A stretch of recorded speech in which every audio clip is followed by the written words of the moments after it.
یہ پورے پاکستان جو کہ سپورٹ کرتا ہے تحریک انصاف کو 70 سے 80% تو ایک محتاط اندازے کے مطابق پاکستانی سپورٹ کرتے ہیں. جس کے ہاتھ میں فون ہے، جیسے خان صاحب نے کہا تھا، وہ سوشل میڈیا ایکٹیوسٹ ہے. اب کتنے لوگوں کو اٹھائیں گے؟ ایک بندے کو اٹھائیں گے، خاموش کروا دیں گے، تو اس ریٹیلیشن میں 5 لوگ 10 لوگ اور آگے آ جائیں گے. اور بلکہ اب تو یہ ٹرینڈ میں دیکھ رہا ہوں کہ جن لوگوں کو جو اٹھا رہے ہیں وہ بجائے اس کے کہ گیو ان کریں. السلام علیکم. آج ہمارے ساتھ موجود ہیں پی ٹی آئی یو کے سے، اور یہ P T I official team member بھی ہیں جہاں زیب بھائی. السلام علیکم. سب سے پہلے آپ کا شکریہ کہ آپ نے انٹرویو کے لیے ٹائم نکالا. میرا پہلا سوال یہ ہے کہ پی ٹی آئی اور عمران خان سے لگاؤ کی وجہ کیا ہے اور سوشل میڈیا ٹیم میں کب آئے؟ بات یہ ہے کہ تقریباً آج سے سمجھ لو آپ کے 12-13 سال پہلے میرا جھکاؤ تحریک انصاف کی طرف آیا. اس کا مین ریزن یہ تھا کہ وہ پاکستان میں واحد جماعت ہے جو کہ پورے صوبوں کو متحد کرنے کی بات کرتی تھی. اس نے ایک صوبائیت کے اوپر یا کسی ایک مذہب کے اوپر سیاست نہیں کی. میرا اگر پرسنلی آپ دیکھو تو وہ سب سے اہم ریزن تھا. میں نے بولا یہ ایک ایسی جماعت جو کہ تمام صوبوں کو متحد کرتی ہو، ایسی جماعت کو سپورٹ کرنا چاہیے، بجائے اس کے کہ کوئی ایسی جماعت جو صرف مذہب کی بات کرتی ہو یا کسی ایک صوبے کی بات کرتی ہو. تو یہ مین ریزن تھا اس کو جوائن کرنے کا. اور سوشل میڈیا ٹیم کو آپ یوں سمجھ لو تقریباً جوائن کیے ہوئے کوئی 2-2.25 سال ہو گئے ہوں گے. صحیح. آپ نے بلوچستان کا مسئلہ دیکھا، اس وقت وہ پیک پر ہے، تو آپ اس کے بارے میں کیا کہنا چاہتے ہیں؟ بلوچستان کا مسئلہ پیک پہ ہے بالکل، لیکن یہ مسئلہ نیا تو نہیں ہے. یہ مسئلہ تو آپ سمجھ لو پچھلے کوئی تقریباً 50-60 سال سے یہ مسئلہ چل رہا ہے. اور اس کی وجہ یہ ہے کہ اس کو ہم نے کبھی بھی سیاسی بنیادوں پہ اس کو حل کرنے کی کوشش نہیں کی. اگر کوشش کر کے دیکھ لیتے، اگر وہ فیل ہوتا تجربہ، تو چلو ہم کہتے کہ چلو ہم اس میں ناکام ہوئے. لیکن ہم نے ہمیشہ بندوق کی زور پہ اس مسئلے کو حل کرنے کی کوشش کی ہے. جو بھی طاقتیں ہیں جو کہ یہ ڈیسیجن لیتی ہیں پاکستان کے ڈیفنس کا، اب ہم کو پتہ ہی ہے، انہوں نے ہمیشہ یہی سمجھا کہ ہم بندوق کی زور پہ دبا لیں گے. لیکن یہ جب آپ محدودیاں ہوں اس قسم کی، جبری گمشدگیاں ہوں، تو پھر یہ بڑا مشکل ہو جاتا ہے. میری فیملی سے، میری والدہ کی سائڈ سے میں آپ کو یہ بتا سکتا ہوں کہ کیونکہ فیملی میں میرے رہے ہیں کمشنر اور ڈپٹی کمشنر جو 1960s میں وہاں پہ اپوائنٹڈ تھے. تو میری والدہ، کیونکہ میرے دادا نانا میرے جو تھے وہ کمشنر اور ڈپٹی کمشنر رہے بلوچستان کے ڈفرینٹ علاقوں میں. تو میری والدہ وہیں پلی بڑھی ہیں کافی حد تک. تو میں نے ان سے اپنے بچپن میں ہی بہت کچھ سن لیا تھا بلوچستان کے بارے میں، جو لوگوں کو آج جا کے پتہ چل رہا ہے. کیونکہ وہ ملتے تھے، عام لوگوں سے ملتے تھے، تو ان کو وہاں سے پتہ چلتا تھا کہ کس قسم کی محدودیاں ہیں. تو وہ چیزیں ملٹی پلائی ہوتی چلی گئیں. اور اب ہم اس اسٹیج پہ آ گئے ہیں کہ اب وہاں پہ اللہ معاف کرے کہ پاکستان کے خلاف نعرے لگ رہے ہیں، پاکستان سے علیحدگی کے نعرے لگ رہے ہیں. ہیونگ سیڈ دیٹ، ایسا نہیں ہے کہ سب اس طرح چاہتے ہیں، لیکن جب آپ کسی معاملے کو پراپر طریقے سے ریزالو نہ کریں تو پھر اس قسم کے ایلیمنٹس سامنے آتے ہیں جو کہ پھر علیحدگی پسند جماعتیں بن جاتی ہیں. وہ اس چیز کو ہمیں روکنا چاہیے، کیونکہ بہرحال وہ پاکستان کا حصہ ہے. اور ان کو بھی اگر آپ پولیٹیکلی انگیج کریں گے تو آئی ایم شیور کہ ہم اس پوزیشن میں ہوں گے کہ ہم ان کو واپس پاکستان کی طرف لا سکیں گے. آپ نے دیکھا کہ پی ٹی آئی کے سوشل میڈیا ایکٹیوسٹ کو بھی اس ٹائم اٹھایا جا رہا ہے، تو اس کو اٹھانے کی وجہ کیا ہے اور سوشل میڈیا اصل میں کیسے کام کرتا ہے؟ یہ تو دیکھیں، یہ خوف اور تشدد کو ایز اے ٹول یوز کر رہے ہیں. وہ چاہتے ہیں کہ لوگوں کو اٹھایا جائے، خوف و ہراس پھیلایا جائے. جو چیز ان کو سمجھ میں نہیں آ رہی وہ یہ کہ یہ کوئی 10 50 100 200 لوگوں کی ٹیم نہیں ہے. یہ پورے پاکستان جو کہ سپورٹ کرتا ہے تحریک انصاف کو 70 سے 80% تو ایک محتاط اندازے کے مطابق پاکستانی سپورٹ کرتے ہیں. جس کے ہاتھ میں فون ہے، جیسے خان صاحب نے کہا تھا، وہ سوشل میڈیا ایکٹیوسٹ ہے. اب کتنے لوگوں کو اٹھائیں گے؟ ایک بندے کو اٹھائیں گے، خاموش کروا دیں گے، تو اس ریٹیلیشن میں 5 لوگ 10 لوگ اور آگے آ جائیں گے. اور بلکہ اب تو یہ ٹرینڈ میں دیکھ رہا ہوں کہ جن لوگوں کو جو اٹھا رہے ہیں وہ بجائے اس کے کہ گیو ان کریں اور خوف کے مارے اپنے اکاؤنٹس کو بند کر دیں، کئی لوگ اس طرح ہیں کہ جو کہ کھڑے ہو گئے ہیں اور وہ کہتے ہیں کہ ہم نہیں کریں گے، بند جو کرنا ہے کر لیں. تو بہرحال پرپس تو ان کا یہی ہے کہ ڈرایا جائے، دھمکایا جائے، کیونکہ ان کو سمجھ نہیں آ رہی کہ سوشل میڈیا اس طرح نہیں چلتا کہ کوئی ایک بندہ یا 2 بندے مل کے چلا رہے ہیں اس کو. ایک آرگینکلی چلتا ہے پاکستان تحریک انصاف کا سوشل میڈیا.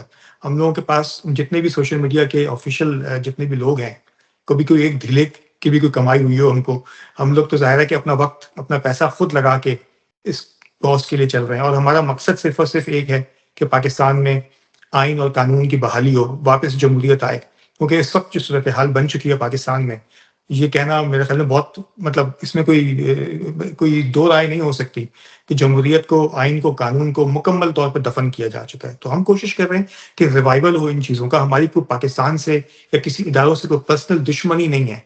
کیا آپ سمجھتے ہیں کہ پاکستان میں عملاً طور پہ مارشل لا نافذ ہے؟ اس کا آسان جواب ہے بالکل نافذ ہے. آپ کے نزدیک پاکستان کا سب سے بڑا مسئلہ کیا ہے اور اس مسئلے کا حل کیا ہے؟ میرے خیال میں جو ہم نے پچھلے 3 سال میں جو کچھ سیکھا ہے، جو کچھ دیکھا ہے، اس کے بعد یہ کہنا میرے خیال میں مناسب ہوگا کہ پاکستان کا سب سے بڑا مسئلہ یہ ہے کہ کبھی بھی ہم نے جمہوریت کو پنپنے نہیں دیا. ہم نے ہمیشہ یہ کوشش کی ہے کہ مجھے کہنا پڑے گا یہ کھل کے کہ عسکری اداروں نے اپنے آپ کو مسلط کر کے رکھا ہے جمہوریت کے اوپر. کبھی ایسے نہیں ہونے دیا کہ ایک سیف ٹرانزیشن ہو، ایک اسموتھ ٹرانزیشن ہو from one government to other. آپ دیکھ لیں زیادہ تر پاکستان میں انہوں نے ہی رول کیا، اور جب کبھی لنگڑی لولی جمہوریت آئی بھی تو کبھی 2 سال بعد، کبھی 1.5 سال بعد، کبھی 3 سال 4 سال کے بعد انہوں نے حکومت گرا کے اور دوسرے لوگوں کو آگے لے آئے. تو سب سے اور یہ چیز اتنی عیاں ہو گئی ہے اب، کیونکہ جب انہوں نے خان صاحب کی حکومت گرائی، اس میں تو کوئی دو رائے ہے نہیں کہ انہوں نے حکومت کو گرایا، کس طرح گرایا سب کو پتہ ہے. رجیم چینج آپریشن ہوا، اس کی ہسٹری میں کیا جائیں. لیکن اگر وہ یہ کام نہ کرتے تو ہمارے سامنے تھا کہ پاکستان 6% GDP کے گروتھ ریٹ پہ ماشاءاللہ ترقی کر رہا تھا. اس وقت پاکستان کے حالات بہت بہتر تھے. ہر چیز کو اگر آپ اٹھا کے دیکھیں تو وہ بہتری کی طرف جا رہی تھی. انہوں نے کیا کیا، چلتی پھرتی حکومت کو، ایک سٹیبل اکانومی کو جو کہ فریجائل تھی لیکن سٹیبل ہو چکی تھی، انہوں نے حکومت گرا کے بیڑا غرق کر دیا. اور پاکستان میں وہ مہنگائی دیکھنے میں آئی جو کبھی نہیں تھی.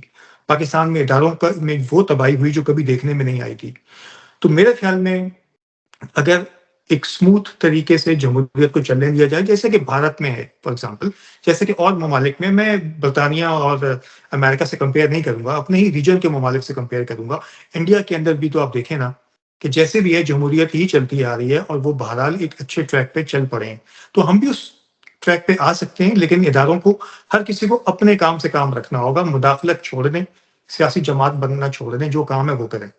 اگر خان صاحب کو رہا کیا جاتا ہے تو فوری طور پر الیکشن ممکن ہے؟ بالکل، میرے خیال میں بالکل ممکن ہے. صحیح.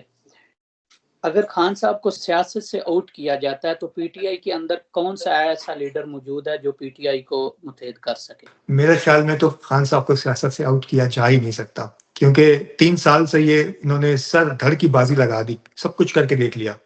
نتیجہ کیا نکلا کہ جو پاپولیرٹی شاید کسی زمانے میں 50% تھی، وہ 70 75 80% سے تجاوز کر گئی ہے. خان صاحب سیاست سے آؤٹ ہو نہیں سکتے. انہوں نے جیل میں بند کر دیا، تصویر ہٹا دی، نہیں لانے دیتے، نام نہیں لینے دیتے. اس کے باوجود صبح سے لے کے شام تک سیاست کا محور عمران خان ہے. تو خان صاحب تو سیاست سے آؤٹ ہو ہی نہیں سکتے. مائنس عمران خان فارمولا تو میرے خیال میں کسی کو بھی قبول نہیں ہوگا. تو میں تو اس طرف جاؤں گا ہی نہیں، اس پلان بی یا سیکنڈ آپشن کی طرف. خان صاحب کو ہی باہر آنا ہے، ان کو ہی لیڈ کرنا ہے. آپ کے نزدیک خان صاحب کی کوئی ایک خامی؟ میرے خیال میں ان کی، اگر میں کھل کے بات کروں تو یہ کہنا میرے خیال میں صحیح ہوگا کہ خان صاحب نے لوگوں پر بہت زیادہ اندھا بھروسہ کیا. صحیح. ان کو اس چیز کو دیکھنا پڑے گا میرے خیال میں. صحیح. پی ٹی آئی کے دور میں سب سے غلط جو کام ہوا ہے، آپ کس کو سمجھتے ہیں کہ کون سا کام غلط ہوا ہے، نہیں ہونا چاہیے تھا؟ مشکل سوال ہے، لیکن میں یہ بولوں گا کہ شاید ہم کو کوشش یہ کرنی چاہیے تھی 2-3 چیزوں کی. ایک تو یہ کہ ہم کو اگین یہ کنٹروورشل بات کر رہا ہوں میں، ہم کو یہ چاہیے تھا کہ ہم اپنے آپ کو، جب حکومت ہمیں ملی تھی اتنی مشکلوں سے، اتنی سالوں کی اسٹرگل کے بعد، تو ہم یہ کوشش کرتے کہ ہم ہر وقت کنفرنٹریشنل کے موڈ میں نہ رہیں. کیونکہ جب آپ ہر وقت کنفرنٹریشن کے موڈ میں رہتے ہیں نا، تو پھر یہ ہوتا ہے کہ پھر جو باقی سیاسی جماعتیں ہوتی ہیں وہ آپ سے بہت دور چلی جاتی ہیں، آپ ہر کسی کو اپنا دشمن بنا لیتے ہیں. میرے خیال میں تھوڑا سا ہم کو، جو تھوڑی بہت کچھ جماعتیں ایسی تھیں جن کو ہم ساتھ لے کے چل سکتے تھے، تو وہ ہماری اسٹرینتھ بن سکتی تھی. دوسرا یہ کہ ہم نے پاکستان کی سیاست کو تھوڑا سا، پاکستان کی سیاست لے کے نہیں چلے. ہم اس کو، جیسے کہ انگلینڈ میں، امریکہ میں جس طرح ڈیموکریسی چلتی ہے، ہم نے شاید اس طرح سمجھ لیا. پاکستان کے کچھ اپنے ڈائنامکس ہیں، کچھ اپنی پبلک کی ریکوائرمنٹس ہیں، ہمیں اس کو بھی ایڈریس کرنا چاہیے تھا، اور تھوڑا سا ہم کو ری پیوٹ کرنا چاہیے تھا، جو ہم نے نہیں کیا. اور تیسری چیز میں یہ بولوں گا، میں یہ بھی کہنا مناسب ہوگا میرے خیال میں کہ ہم نے بہت زیادہ بھروسہ کیا ان لوگوں پہ جنہوں نے، جن کا ہمیں اب تو پتہ چل گیا، لیکن پہلے بھی ہمیں اندازہ تھا کہ ان پہ مکمل بھروسہ نہیں کیا جا سکتا. وہ نہیں کرنا چاہیے تھا. شاید باجوہ کو ایکسٹینشن دینا بھی ایک بہت بڑی غلطی تھی. وہ خان صاحب خود کہتے ہیں, مانتے ہیں, which is again sign of a good leader کہ وہ اپنی غلطی کو تسلیم کرتے ہیں. ورنہ آپ کسی اور کو لے لیں جس نے آج تک اپنی غلطی تسلیم کی ہو. ہم تو بلوچستان میں اتنا بڑا واقعہ ہو گیا تو اپنا انٹیلیجنس فیلئر تک تسلیم نہیں کرنے کو تیار. بالکل, ہم تو مانتے ہی نہیں کہ ہم سے یہ غلطی ہوئی ہے. بالکل, جب غلطی کو مانیں گے نہیں تو پھر غلطی کو ٹھیک کیسے کریں گے. جو 3 سال سے پی ٹی آئی کے ساتھ ہو رہا ہے اور ابھی بلوچستان کے اندر بھی ہو رہا ہے, تو اس پر آپ پاکستانی میڈیا کا کردار کیسے دیکھتے ہیں؟ پاکستانی میڈیا نے تو کا کردار تو یہ ہے کہ انہوں نے تو اپنے آپ کو بالکل ہی, ٹھیک ہے میں مانتا ہوں کہ پریشر ہے, سب کچھ ہے, لیکن ایک ریزسٹنس ہوتی ہے, وہ ریزسٹنس بھی نہیں رہنے دی. اتنا زیادہ لیٹ جانا پریشر کے آگے, وہ میرے خیال میں بہت انہوں نے ملک کے ساتھ ظلم کیا ہے. ٹھیک ہے, ہم مانتے ہیں کہ سب کے پاس پریشر آتا ہے, میں شاید ملک سے باہر بیٹھا ہوں تو میرے لیے یہ بات کرنا آسان ہو, لیکن ان کو چاہیے تھا, کیونکہ پاکستان میں میڈیا بہت اسٹرانگ تھا. آپ کو یاد ہے خان صاحب کے دور میں یہ کس طرح سب مل کے جھوٹا پروپیگنڈا کرتے تھے, لیکن کبھی ان پہ کسی نے ہاتھ نہیں ڈالا تھا. انہوں نے آہستہ آہستہ آہستہ ان لوگوں کو اسپیس دی جن کو اسپیس نہیں دینی چاہیے تھی, اور نتیجہ یہ نکلا ہے اب کہ اب ان کی مرضی کے بغیر آپ ایک ٹکٹ بھی نہیں چلا سکتے ٹی وی کے اوپر. تو قصور ان کا بھی ہے. قصور ظاہر ہے, اصل قصوروار وہ ہیں جنہوں نے پریشر ڈالا, لیکن جنہوں نے اتنا پریشر لیا اور اتنا لیٹ گئے, ان کا بھی قصور ہے اس میں. کیا پاکستانی عدلیہ اور سیاست دان جو ہیں یہ مکمل طور پر کسی کے کنٹرول میں ہیں؟ بالکل ہیں. کس کے کنٹرول میں؟ ہمارے عسکری اداروں کے کنٹرول میں ہیں. اس میں تو کوئی دو رائے ہو نہیں سکتی. جو لوگ کنٹرول میں ہیں وہ بھی اس چیز کو آف دا ریکارڈ مانتے ہیں, اور جو حکومت کی جماعتیں ہیں اس وقت, ناجائز حکومت کی جماعتیں, وہ بھی اس چیز کو مانتے ہیں, لیکن وہ آف دا ریکارڈ بولیں گے, یہ بات ظاہر ہے. کیا پی ٹی آئی کے پاس کوئی ایسی حکمت عملی ہے کہ جو پی ٹی آئی کے ساتھ ہو رہا ہے اس کو انٹرنیشنل سطح پر ایک مضبوط کیس بنایا جائے؟ دیکھیے, یہ میرا ڈومین تو نہیں ہے, سوشل میڈیا سے میرا تعلق ہے, لیکن جو سیاسی ہماری جو کمیٹی ہوتی ہے یا جو لوگ ہیں جو پولیٹیکل سائڈ کے ہیں, یہ کام ان کا ہے. آئی ایم شیور کہ وہ اس پہ کچھ نہ کچھ کر رہے ہوں گے, لیکن اس کو ڈیفینیٹلی افیکٹو بنایا جا سکتا ہے. کام ہوا ہے, ایسا نہیں ہے. جیسے کہ یونائٹڈ نیشنز کا جو گروپ تھا آربیٹرری ڈیٹینشن کا, اس نے خان صاحب کے اوپر بہت مفصل رپورٹ پبلش کی. وہ بہت بڑی کامیابی تھی ہماری. اس سے بہت زیادہ معاملات ہائی لائٹ ہوئے انٹرنیشنلی. اس کے علاوہ جو ہم کو یہ کرنا یہ چاہیے کہ ہم کو, جس کا میں کئی دفعہ میں نے ایکس پہ پوسٹ بھی کیا ہے, کہ ہم کو زیادہ سے زیادہ انگلش کے اندر اور انٹرنیشنل میڈیا کو انگیج کرنے کی ضرورت ہے. جب آپ میڈیا ٹاک کرتے ہیں تو وہاں پہ صرف اردو میں بات نہ کریں, آپ 3-4 منٹ میں اس دن کی ساری نیوز کو سمرائز کریں. وہاں کے جو وکلاء ہوتے ہیں یا جو ہمارے پولیٹیکل لیڈر ہوتے ہیں وہ انگلش میں بھی بات کریں, تاکہ ان کے پیغام کو باہر لے کے جانا, انٹرنیشنل میڈیا کے سامنے لے کے جانا آسان ہو.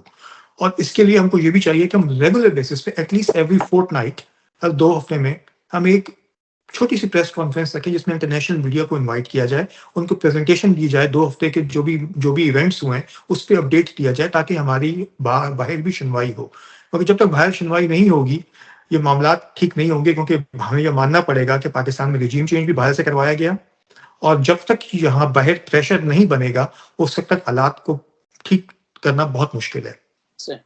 آپ خود بھی سوشل میڈیا ایکٹیوسٹ اور آفیشیل ٹیم کے ایک سینئر ممبر ہیں, تو آپ سوشل میڈیا جو لوگ یوز کر رہے ہیں یا ٹیم کا حصہ, ان کے لیے کوئی پیغام دینا چاہیں تو؟ 2 پیغام دینا چاہوں گا. ایک تو یہ کہ اپنا زیادہ سے زیادہ فوکس خان صاحب کی رہائی پہ رکھیں, ان کے نظریے کے پرچار کے اوپر زیادہ سے زیادہ فوکس رکھنا چاہیے ہم کو. جو وہ باتیں ہم کو بتاتے رہے ہیں, سکھاتے رہے ہیں as a teacher I would say, وہ ہمیں زیادہ سے زیادہ پھیلانے کی ضرورت ہے. دوسرا یہ کہ جب بھی کوئی واقعہ ہو, کوئی ایونٹ ہو, تو اس وقت اپنے جذبات کو ہم تھوڑا سا کنٹرول میں رکھیں. فوراً پوسٹنگ کی طرف نہ چلے جائیں, تھوڑا سا سوچ کے لکھیں. ہمیشہ فیکٹ بیسڈ لاجیکل پوسٹنگ کریں. جب بھی کامنٹس کریں ان کو بھی لاجیکل فیکٹ بیسڈ رکھیں, کیونکہ ہم بہرحال جس بندے کے ہم سپورٹر ہیں اس نے بینچ مارک اتنا اوپر, اتنا ہائی سیٹ کر دیا ہے کہ ہمیں وہاں ہم پہنچ تو نہیں سکتے, لیکن کوشش کریں کہ ہم جس طرح خان صاحب نے سوشل میڈیا کے استعمال کے بارے میں کہا, ہم اسی کو فوکس کرنے کی کوشش کریں. صحیح جی, بہت شکریہ آپ کا ٹائم دینے کا. No problem, thank you so much.